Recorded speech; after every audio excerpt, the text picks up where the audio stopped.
Hello everybody, Floppy Waffle 69 here, and welcome back to the channel. Today we are continuing our Down the Line series, looking at the Tier 7 Jervis. This is obviously going down the line of the HMS Daring, which is one of my favorite DD lines in the game. And not only that, but my full endorsement and recommendation on the best DD line for beginners. Now, I've talked about this in my Acosta, I've talked about this in my Icarus, which are the Tier 5s and Tier 6 of this respected line. Now, why is this? Why is this my recommendation for the go-to beginner DD line? Well, I think it has a good mixture of everything you're looking for in a destroyer, from stealth, from gun power, from, I guess, torpedo power as well. It has the short burst smoke generator that it can utilize to get out of sticky situations. It has a personal hydroacoustic search on top of that.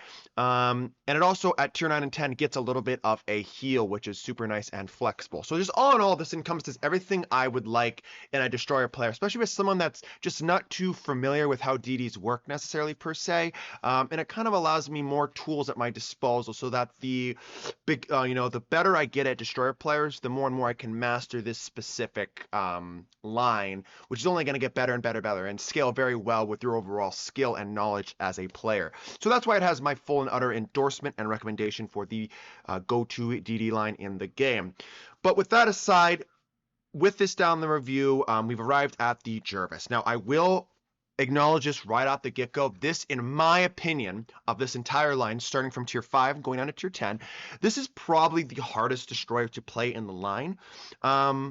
And a little bit of a history for you guys. When this ship originally was added to the game, this ship was incredibly strong. Probably one of the single best DDs tier for tier in the game. And that being said, the Royal Navy DD line in general, I mean, if you look down all the line, I mean, I think there's a good argument to be made that it's within at least top 10 of best DDs per its tier. I honestly believe that. Obviously, the Daring is phenomenal at tier 10. The Jutland is great. The Lightning is awesome. And the Jervis used to be phenomenal. I mean, if you guys have the, the Haida, if you guys have the Huron, kind of imagine mixing those two together, minus the shield per se with the Huron. And that's kind of what it was like to play the Jervis back in Ace. Pretty stealthy, reliably good DPM, everything you want in a DD right there at tier 7. And it's a lot of competitive play, including myself. I know ranked, I play this thing a shit ton. I know in brawls, I play this thing a shit ton. All that. This was my go-to DD at tier 7. But obviously the times have changed, and wargaming, balances based upon how ships are doing, popularity, blah, blah, and so and so. And this ship obviously got the nerf hammer. Did it need the nerf hammer? Yeah, I mean, if I'm looking at it from objectively like a balance standpoint, yes, it did. And it got one. I believe it upped its concealment to like 6.4, and its DPN dropped a little bit as well. But that's pretty much all they touched on the ship that I can remember. If there's anything else they changed that by all means, go ahead and let me know in the comments. But as far as I can tell, that's pretty much all that I can remember that they really adjusted. And there might have been small incremental tweaks here and there, but pretty much what they did originally with that one big nerf is kind of what we still have here in game today. And I believe it was enough. I think the ship is in a state where it's good at its tier. Obviously, there are DDs that have way higher detectability. Looking at you, Liskavitska, we obviously just did the Sims analysis maybe about a month ago with 6.6. And this thing's max stealth can get down to 6.4. But again, this is nothing uncommon for tier 7 DDs because tier 7 DDs don't have access to that upgrade slot, which I believe is the 5th upgrade slot, which allows you to slot the concealment module, which is essential for I would say the vast majority of DDs in this game. So tier 7's always that awkward tier because a lot of the times you are getting up to tier 8s and God forbid a tier 9 game, right? When you're going against enemy DDs who can 100% slot that. So you're already at a massive disadvantage. So it's the ever more, I guess, what's the saying? I guess it's the certain satisfaction you get when you outplay them. Really goes the extra mile when you do that kind of stuff. So anyways, but without further ado, enough blabbering on about these things about the Jervis. Let's go ahead and get into the analysis side of things of the Jervis because this ship is quite interesting. I want to make sure I check all these key points, okay? So again, we do this with the ship entirely, with all these DDs, with all our ships, we do important analysis. We look at the armor scheme. And again, I've already mentioned this in the other 2 previous videos. There is nothing going to change with our armor scheme. Yes, it's going to scale tier for tier what is like the generic general destroyer armor level, which I believe clocks out at like 19 millimeters of armor, 20 millimeters of armor effectively. But anything higher than that is pretty much altered millimeter armor schemes that you'll see on some DDs who want extra durability against other enemy destroyers and or enemy cruisers.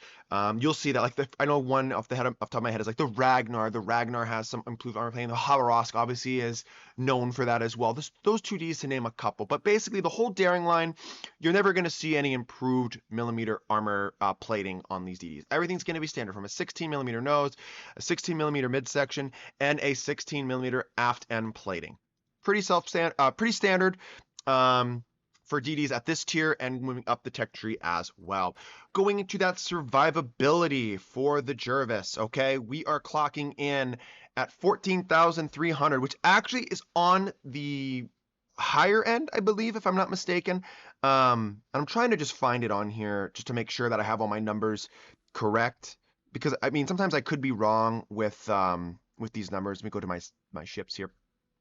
Yeah, 14,300. Again, if we're looking at all the DDs lined up, I mean, the top of the top is going to be the Tashkent 39, because essentially that is a tier 9 down tiered and altered to make sure it fits within tier 7, and it's more of a torpedo boat than it is the gunboat that we all know and love. I covered that ship, the Tashkent, the tech line ship, at tier 9 in my Delny down the line. Love that ship. It's a little bit different, but also kind of similar, just kind of altered the play style, but that's topping the tier with the most amount of HP. So we're kind of in the middle to high ground of that. I mean, there's a lot of destroyers at this tier. I think we have 25 in game that I can recall and see, but basically we're right spank in the middle at 15 out of 25. And that's coming in at 14,300. Going into artillery, and I touched on the turret. Like firing angles in the beginning. I always do that in my videos. And again, if you don't know how to read those, by all means, just ask me. There is ways. There's a website you can go to. It's called ShipTool.st. That's exactly what I use when I'm regurgitating a lot of these stats at you. And I want to discuss a little bit about them. And then you can see them in gameplay when I showcase the ship. And the first thing I want to touch base about the Jervis's turrets is they are turning kind of slow. Again, this is that 18-second, 180-degree turn time that we've been seeing, I believe. Was it the Acosta as well that had that? I know the Icarus had that, and now we get that at the Jervis. This is something you're going to notice, so just be ready for that. I believe we do have 360-degree turrets on the 3rd turret. I can't remember it, and again, if I'm wrong about that, Jesus, I'll probably correct myself in the gameplay analysis. But these turrets do turn really slow, especially that 3rd turret, and then get that one to fire to bearing. It's not so much it has bad firing angles. It just like the turrets turn very slow, given the fact you have that improved acceleration. Your rudder shift time is actually pretty freaking good, and sometimes it's tricky to get that turret to bear sometimes and get on target. That's all I'm trying to say. But other than that, I didn't really find it that big of a nuisance, but you're going to see some examples in the gameplay footage when I show you. You're going to see some times where I turn too fast and my turrets are trying to catch up with the way I'm turning when I'm engaging other enemy destroyers. You have to keep in mind that. I highly recommend taking Grease the Gears on this ship because it's going to help alleviate a couple seconds off that to kind of, like I said, alleviate that issue. Again, our reload time's coming in at 5 seconds, and our range is coming in at a maximum range of 12.1, which is actually quite nice, but there is something to touch base on this entire armament type, which is the 120 millimeter guns, okay? Your HE is 1700 damage, you have an 8% fire chance, 20 millimeters of HE penetration, and you have 2100 damage of AP. Please make use of that armor piercing. It is awesome. And I believe that AP is falling in suit with our 0.010 second fuse time. Yes, it is, which is awesome, right? It's really, really nice, okay? But the one thing I want to touch base on with this armament type is your shells. They are rather floaty, and I think they're actually tied for the #1 spot with being the floatiest shells at this tier, okay? Yes, they are. So it's the Jervis Haida and Galyamata. I probably butchered that, but the Pan Asian DD, okay? Whatever. The Indian Pan Asian DD. Okay, they all have 12-second flight time at their max range around 12 kilometers. That is atrocious compared to a lot of the other destroyers at this tier. And you're probably thinking the Mahan or the Sims had bad, I guess, floaty shells, which they do. They have around 11.2 to 11.4 seconds. But this is actually etching that out and beating it. So even though you have that main battery range, is it really effective? No, I don't think you really want to be playing the ship at its max range. Though, again, that can change depending on the way the battle is developing in front of you. You're going to, again, see me having to play at some pretty far ranges just because the battle I'm going to showcase to you guys is a tier 9 battle, which I think is a phenomenal review to show you kind of what the most you can get out of this ship. So I really wanted to showcase to you. Again, is it a phenomenal battle? No. It's nothing too special, I don't think, but it's going to highlight, again, all the pros and the cons about the ship and let you know kind of what you're getting into. Because I know I've had people talk about, well, I find the Jervis incredibly difficult to play. And I agree with you. I don't think it's an easy destroyer to play, but I think once you understand the way the ship operates and where you should be operating your ship, it gets a little bit easier to play. But it's definitely, by all means, not the easiest destroyer at this tier to play, or in the line with that matter. Matter of fact, I believe it is the hardest destroyer to play, like I've already said previously in this video. Okay, going to our torpedoes, and this is interesting to talk about as well for us guys here. Okay, so, click it. Okay, so you do have the 2x5 533 millimeter launchers. Again, we have the quintuple launchers again, which are super nice. I do love this. Again, I told you the quad launchers are the worst fucking torpedoes in the game, and that comes down to the torpedo dispersion. I don't understand what Wargaming's coding is with these things, but I do find these things to be frustrating. But the quintuple launchers on the Jervis, the Icarus, are awesome. Not to mention, we can launch these torpedoes single launch, which is, again, allowing us an extra level of flexibility, especially when ships are pushing into us or we're coming around the corner and we're pushing ships when they're just sitting there camping behind islands. Okay, this allows us to do that and hit the majority, if not all, of our torpedoes, right? Big work, kind of a special tip here. I've talked about this in the Icarus. I don't know if I touched on it too much on the Acosta. Do not, and I repeat, do not just use single launch torpedoes. You will miss almost all your torpedoes if you do that. There is a time and a place to use your single launch torpedoes, especially not utilizing the white indicator. Don't just launch all your torpedoes on the white indicator. You want to go some in front, some behind. You have to factor in that is a human being. I know sometimes they're not, but it is a human being controlling that ship. And you have to understand they're going to adjust speed and they're going to turn in, turn out, that kind of stuff. So we have to account for that as well. And again, I'll probably make a more dedicated guide down the road about how to line up torpedo strikes, how to stealth torpedo effectively, how to get and know when to launch the torpedoes rather than just launch them because, hey, my torpedoes are up. There's certain things you have to factor in to get the highest probability of landing your torpedo and understanding the stats of your torpedo as well, right? Obviously, we have a 120-second reload on our Jervis torpedoes. Now, normally, like I said with the Icarus, I would say, hey, you know what? We're going to take captain skills because we got to minimize that. We got to reduce that time. With the Jervis, I'm going all in on the guns because my detection is 6.4 and my torpedoes are only going, 7 kilometers, which again is the shortest range, I believe, at this tier. It is tied with like the FR-25, the Jupiter, and the Minsk. But all those ships have other gimmicks to allow them to get closer. Like I know the Minsk has a heal. I believe the Jupiter 42 has it a heal as well? I can't remember. I reviewed that ship. If you have any questions, just go look at that ship. But I think it's way stealth. It's like 5.8 kilometers detect. And the FR-25 has the fuel exhaust smoke. We don't have that. We have the short burst smokes and the hydro, but that's it. Nothing that's really going to allow us to get in close and torpedo, other than that short burst smoke screen. And chances are, guess what? They're going to see that and plan accordingly and go nose in on you and that kind of jazz. So I would, in my humble opinion, based upon the captain build I already showed you previous on in the video, just build for guns. You're going to get more out of the ship. And also on a side note on our captain build, when we cross that bridge, taking the RPF skill isn't a bad idea either. If you would want to drop Superintendent and potentially one other tier 1 skill, like preventative maintenance. Again, this is really getting to like the, we're going to alter our builds here a bit and pick up that 4th tier skill of the RPF, the radio finder, to point to the specific ship. That is a phenomenal skill to have on this ship because you're a high detectability. It's good to know where the nearest threat is to you. You know what I'm trying to say? So your guns can already be pre-aimed. You can attempt to try to do those kind of like stealth, air quotes, stealth torpedo into that vicinity, and maybe they can go ahead and sail into it. Stuff like that. Not a bad skill to take, so I will acknowledge that.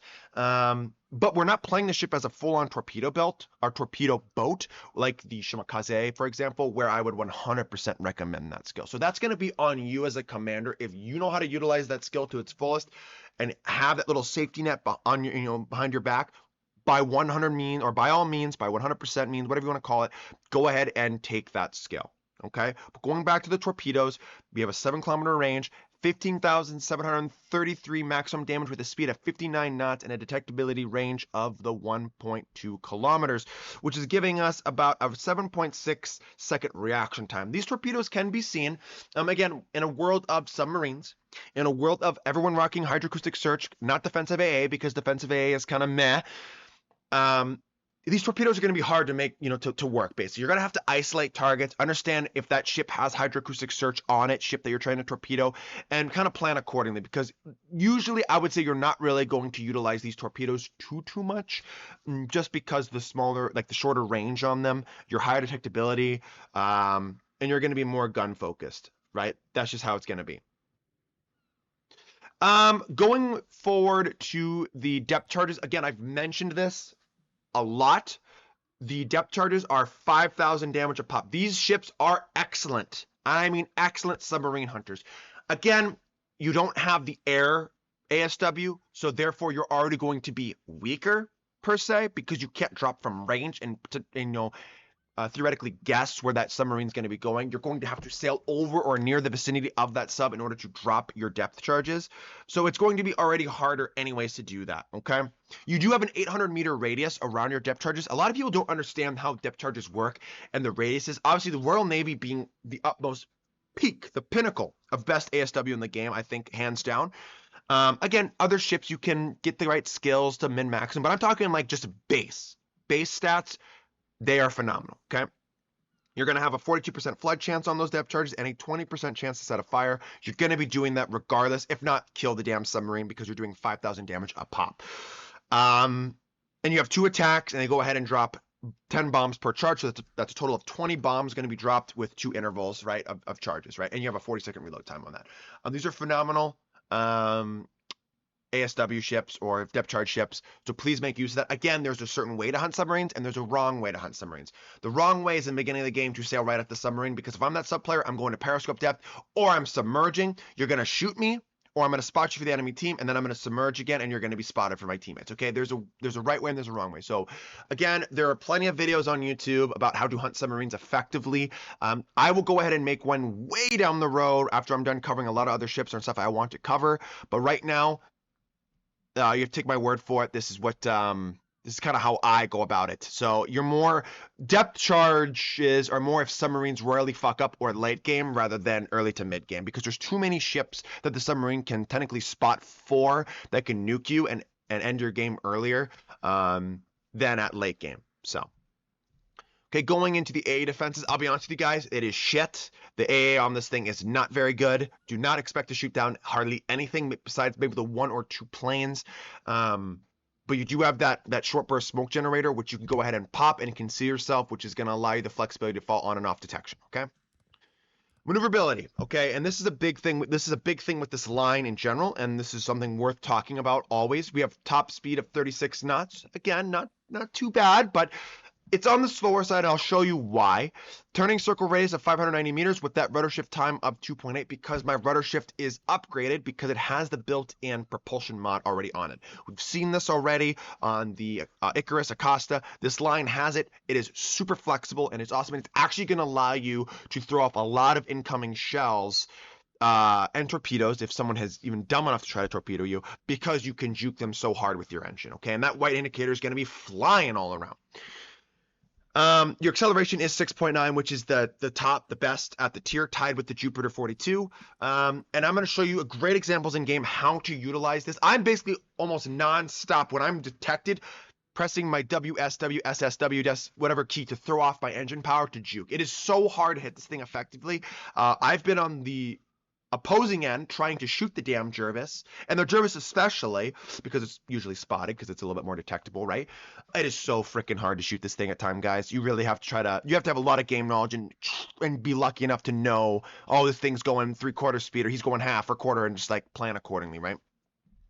But the acceleration will indeed throw up a lot of incoming shells. And then obviously concealment, we already touched on it. 7.1 base with that concealment skill taken, you are going down to a 6.4, which is exquisite, but it's nothing, like you're in the middle of the pack, right? It's nothing phenomenal. Like, you know, below, I would say 6.0 below is phenomenal for the tier. That's what you want.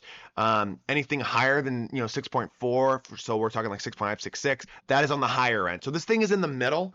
But in regards of the rest of the line, I believe this is the most detectable ship in this whole line. So you're going to have to factor that in. That's why I recommend a separate captain build specifically made for the Jervis rather than just carrying that commander up the tiers all the way to the dairy. Okay, it's one of those ships. And again, all the captain builds I'm showcasing are made specifically or specifically tailored towards that said ship that I'm showcasing. If you want to carry a commander all the way up, by all means, you can do it. But you're going to have more of a generic build and be okay that, hey, if I'm building for torpedoes in my Icarus and I come to the Jervis, well, I only have 7 kilometers, like, you know what I mean? It doesn't really fit the mold. That's all I'm trying to say. So that's going to be on you. Okay? And then the last thing I want to touch base on is just the consumables. You have your damage control party. You have your short burst smoke generator, which is worth talking about because this short burst smoke generator is action time is only 10 seconds. You have 6 of them base. Superintendent gives you that 7th charge. It's going to have a dispersion time of 40 seconds and it has a cooldown time of 70. So 50, 60, 70. So what is it? 30 seconds in between, right between your smoke dissipating and your cooldown time. Not bad. Can easily make that work. I might have fucked up with Icarus. I might have said 20 seconds. I believe it is 30 seconds still, unless it jumped up by 10 seconds for this tier, but I doubt it.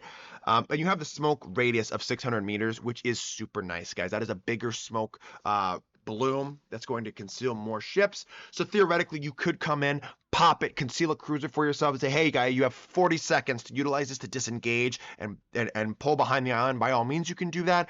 I think short burst in general is more of a personal use smokescreen more than a team-oriented smokescreen.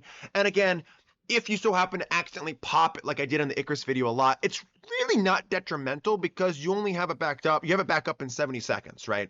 So where other smoke generators are lasting, it's about 120 seconds or 90 seconds or whatever it may be until that smoke consumable is back online that you can use the next charge. So.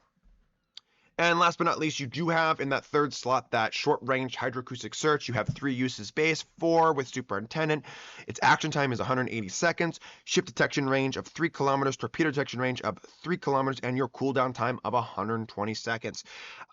Because we're at tier 7, again, if you absolutely adore this ship, by all means, you can slot in the 2nd slot the hydroacoustic search modification if you want to extend your duration.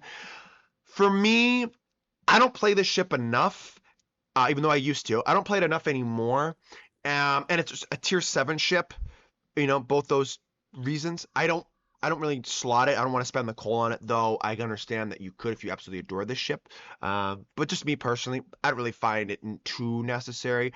But when you get that next step at tier 8, yeah, that's kind of when we start having access to the, the like radars and all that jazz. So I understand like making that next big step up, which again is my third step up in the game. That I totally get going ahead and getting that modification. So. But yeah, guys, that's it. That is the Jervis in a nutshell. And hopefully I did a good job of kind of illustrating her and telling you a little bit about her. I will acknowledge she is the most difficult. I've said it 3 times now, so this is the 4th time. She is the most difficult ship to play in this line, but you can 100% make this ship work. But again, I'm going to showcase you a tier 9 game because I want to show you theoretically what this thing could be facing and how to plan accordingly. Again, everything I'm able to do in this tier 9 game, if you're down to tier 8 or tier 7, if you're the high tier, it's going to theoretically be a little bit easier to execute appropriately and more reliably because you're not going to have, going against Jaegers that are 5.4 kilometers detection, which we will be engaging in this game on our flank. Okay, so without further ado, let's go on and get into the game, shall we? Okay, here we are in game with the Jervis. We are in a tier 9 battle here on the Faroe Islands, I believe. I fucking always forget the name of the maps. But whatever, doesn't matter. Obviously, we did our first things first, which I always do. I preached in my 5 beginner tips for destroyer players, and I looked at the battle screen and I saw who I am going up against, and I looked for radars, looked for enemy destroyers to see what my major threats are, and I'm going to plan and my strategy accordingly, which is I understand I have a Belfast with me. Obviously, I'm divvied up with one of my good buddies, Jacques. So again, factor that in, we're in a division, but I feel like a battleship and a destroyer division is more beneficial to him rather than vice versa with him being to me. Again, if he was in a cruiser, maybe, or another destroyer, absolutely, or a CV, right? But a battleship, I feel, it's more in his favor that I'm in his division. If you understand what I'm saying, for spotting reasons, for engaging enemy destroyers, which are his major threats. Again, though, he's in the Rook, which he is currently grinding through the St. Vincent line. And I can tell you right now, he is understanding what it means to be overmatched. This is his first time playing a battleship like that. Like, I guess more of like along the lines of a battle cruiser. Like, at least the Schlieffen had some armor, yada yada, so and so. But that whole line leading up until the extremely non-overpowered, perfectly balanced St. Vincent definitely can get punished heavily as they have above water citadels. But enough about that. We're on the Jervis, and we are in a up-tiered game. And like I told you previously, we're going up against a Jaeger. And obviously, how do I know I'm going up against a Jaeger? Well, I have 2 racks of 3 torpedoes coming at me right then and there. And with their speed coupled with it, I kind of could put 2 and 2 together and realize he probably has 2 more racks and is 100% a Jaeger. And I wasn't wrong. And he decides to open up. So first thing I do before I enter that capture point, I went ahead and popped my hydroacoustic search. This is a good tech to like to utilize because we know caps are torpedo magnets, and so are our smoke screens. That's where destroyers want to throw their torpedoes because that's where usually destroyers will go. And we have that little bit of a trump card with this ship, right? With the whole daring line in general, we have the personal long duration, short range hydroacoustic search, which is great. So definitely make use of that. So we can go ahead and contest those caps early. Now, obviously, I don't want to sit in that cap because we have the enemy New Orleans right there. I don't know if he's running hydro. I don't know where he is. He could have turned in. So we're just going to go ahead and throw some single launch torpedoes in a general direction of where maybe if he's nose on, he will go. But clearly, he likes just sitting flat broadside, doing nothing essentially in the cap. Sometimes I give players more credit than I should be giving them, but again, I don't know what he's seeing on his screen. Again, I'm just judging him based upon what I'm seeing him doing on my screen. Obviously our biggest threat is going to be the Jaeger, so I'm going to try to deal with him as best I can. Obviously, I know he has a heal. He outspots me then about a kilometer.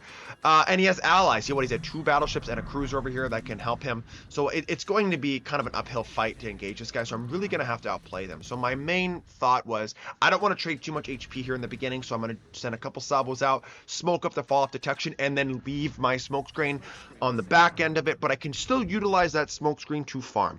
And this is nice because these ships have been spotted by my battleships. Either they're on fire or they're still firing at my enemy or my allied battleship, so they're remaining on detect.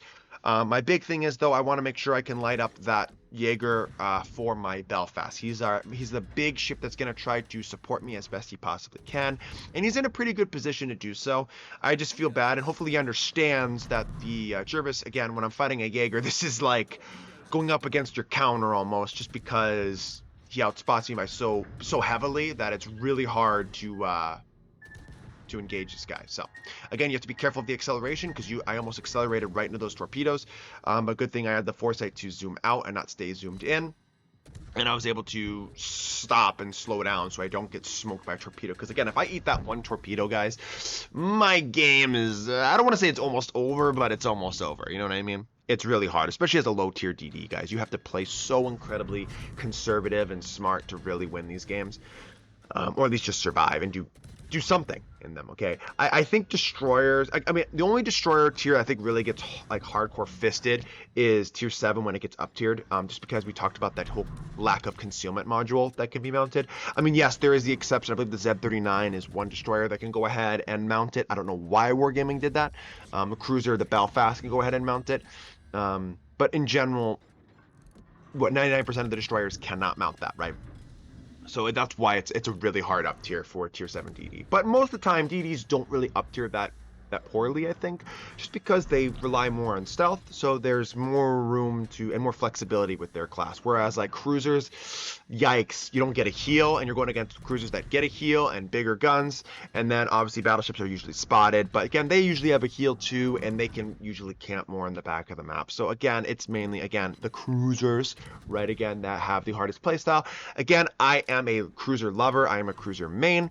I just find cruisers to be also the most fun, but definitely the fun factor has been slowly eroded away just because of overmatch and other various things being added to the game, and the +2 -2 matchmaker does bite ass. I don't really like it. Obviously, you know, if you've been a subscriber to or a viewer or watcher on my channel for any amount of time, you know that I've said this from pretty much day one, that I'm not a big fan of the +2 -2 matchmaker anymore. Obviously, it had its purpose back in the day, and I really don't think the player numbers are that detrimental where if we eroded that or got rid of that and went to +1 -1, we really wouldn't be sitting in queue longer. Matter of fact, I think it would actually be better, because I think it would actually increase people playing more because they realize they can only go up one tier. And I actually think the whole product as a whole would be better to play, just because Wargaming has to factor in balancing via one tier up or down, not two up or down. Like, for example, tier 7s, my Jervis could go against a Mitsuki, can go against an Acosta, but at the same time, they have to balance it accordingly to go against a Jutland, a Tashkent, you know, like a dance clan, what is with the Katsonans or whatever how it's called. Like, you know what I mean? You know what I'm trying to say? Like, it's like you have just a wider range to factor it in and balance. And I think the game would be better because Wargaming realizes, oh, we can actually balance it accordingly to that rather than have this wider range that we have to balance. But I digress. Sorry, I got sidetracked. More about the Jervis. And I don't want to commentate too much on the game because I'm sure you guys are watching in the background. I want to just talk more about the Jervis in general. One thing you're noticing, again, you're seeing that you saw that turret traverse when engaging the enemy ships, right? That's one thing. The torpedoes are pretty short range. Yeah, they hit decently hard, nothing too incredible hard, but you're seeing I'm making use of those short burst smoke generators a lot to fall on and off detection. And another thing I'm doing too is I'm using it to fall off detection. I'm using it to make sure I don't get plane spotted by the Kearsarge. And then once that happens and that threat bypasses me, I'm leaving my smoke screen. I'm not sitting in it and farming. There's a time and a place to sit there and farm, and there's a time and a place to go out and spot. I've said this 1,000 times on my channel. I'm going to keep saying this. As a destroyer, I don't care what DD you are in. Your primary goal as a DD, other than, I guess, contesting caps, is you want to supply vision to your team. I know that there are hybrids in the game. I understand that CVs are a nuisance. And again, you can alter your playstyle a bit with those ships in game.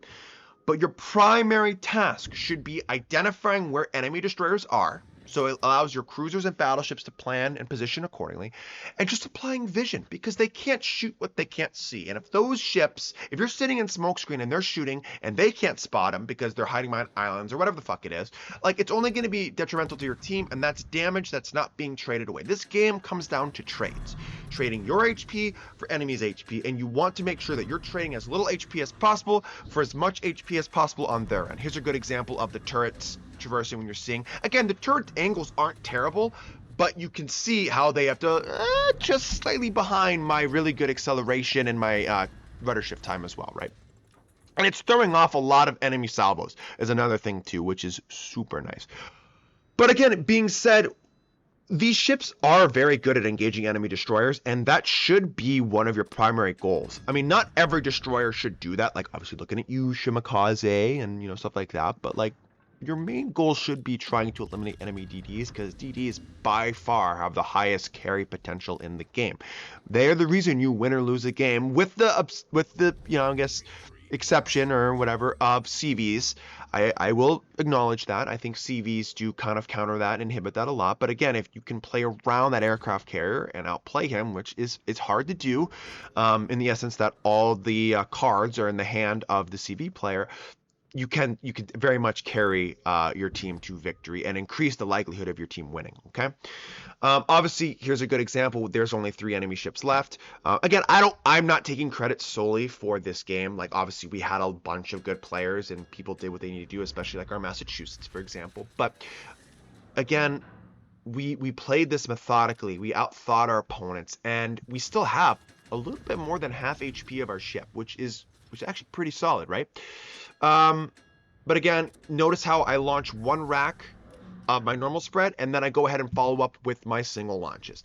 This is the tech I actually like to utilize in my Royal Navy DDs, and the reason why I do that is because sometimes with hydroacoustic search on, they see that normal rack, and they're like, oh, we're going to dodge this, but then I factor way below the white indicator with the single launches, and it creates spreads that are a little bit harder to dodge. So that's why I utilize that. It's a great tactic. If you guys want to try to execute that, by all means. It is kind of a learned thing though. And it's gonna be a process. Sometimes you will blow all your torpedoes around the target and nowhere near the target. It just happens. Battleship size gaps will create themselves. It's just common. It's commonplace. And again, do not forget to utilize the AP. These are 120 millimeter guns. I'm chunking this Monarch for 2-3. Sometimes I even got a high 3, like 3,800 damage, almost 4,000 damage salvo on the Kearsarge coming up here at the end. The armor piercing is potent, and again, I told you, as you move up down to the the Jutland and the Daring, they get those improved like ricochet angles, I believe, with their shorter fused AP, not short fused AP. That's the correction. It's not .005, it's .010. So that was my bad on the Acosta and the Icarus video, but I hopefully corrected myself. So anyways, going into my final thoughts, guys, we are getting closer to the battle. I like the Jervis a lot. I pretty much mentioned all the reasons why I enjoy the ship. I have acknowledged it is harder to play, but I think you still have the tools that you can help mitigate the weaknesses of the ship, which is having a higher detectability, having shorter range torpedoes, playing around it, utilizing your team, supplying vision.